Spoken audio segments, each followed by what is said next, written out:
Good afternoon.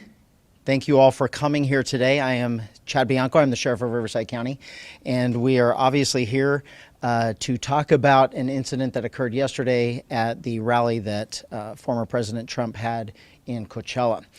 There has been a lot of media stir beginning last night with social media and further on today about the arrest, and so I am here to give you as much information as I can. I will answer all of the questions that you have.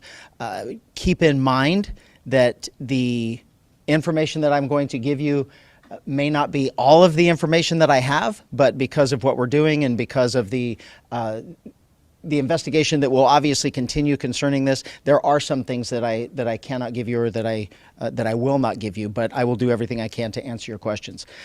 So to begin with, yesterday afternoon, before former President Trump arrived to the rally, we made contact with an individual on the inner perimeter of our operation.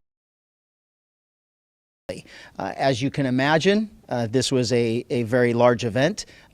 In regard to previous attempts on the former president's life, this was not something that we were taking lightly. We had a very detailed plan in place on how we were going to keep not only the former president safe, but all of the participants or the attendees of the rally safe.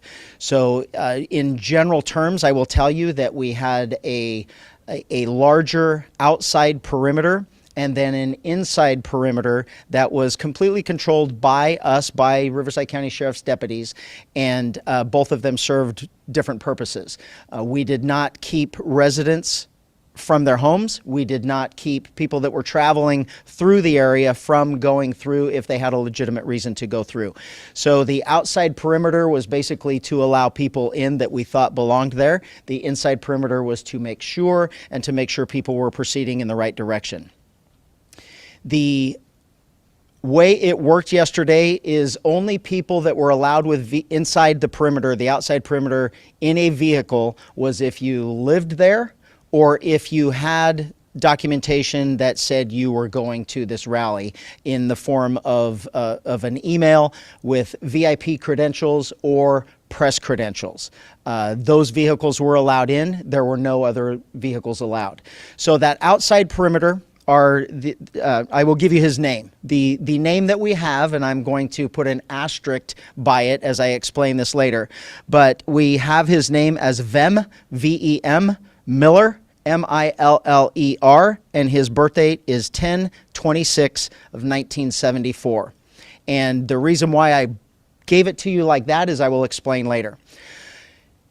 He approached the outside perimeter, gave all indications that he belonged there, that he was that he was a participant that was allowed to get into VIP and to and a press corps, and so he was allowed through that outer perimeter. As he got to the inside perimeter, where deputies were conducting obviously a more thorough evaluation of the vehicles that were coming in, there were many irregularities that popped up. The deputy noticed that the interior of the vehicle was in quite disarray. The vehicle had an obviously fake license plate, and that prompted further investigation from our deputy into why the person was there and what he was doing. During that investigation, the deputy eventually found multiple passports with multiple names, multiple driver's license with different names. The vehicle was unregistered, and the license plate was what we in law enforcement would recognize as one that is homemade and indicative of a group of individuals that claim to be sovereign citizens, and assuming the deputy assumes that he was part of that identifying group. So during the investigation, obviously those identification documents were found, in addition to a loaded handgun and a shotgun.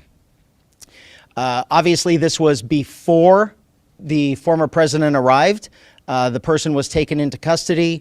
He was eventually booked into jail on those charges, and eventually he was released. He will have to further his court case in the future. Right now, we are actively engaged in working with Secret Service and the FBI to ensure that this person is followed up on and all of the information that they can gather. I can tell you that from my perspective, from a state law enforcement agency's perspective, the firearms charges is what we arrested him for and booked him on.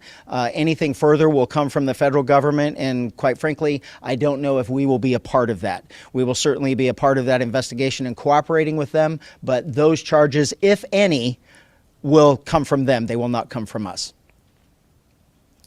With that being said, is there any questions? Yes, sir.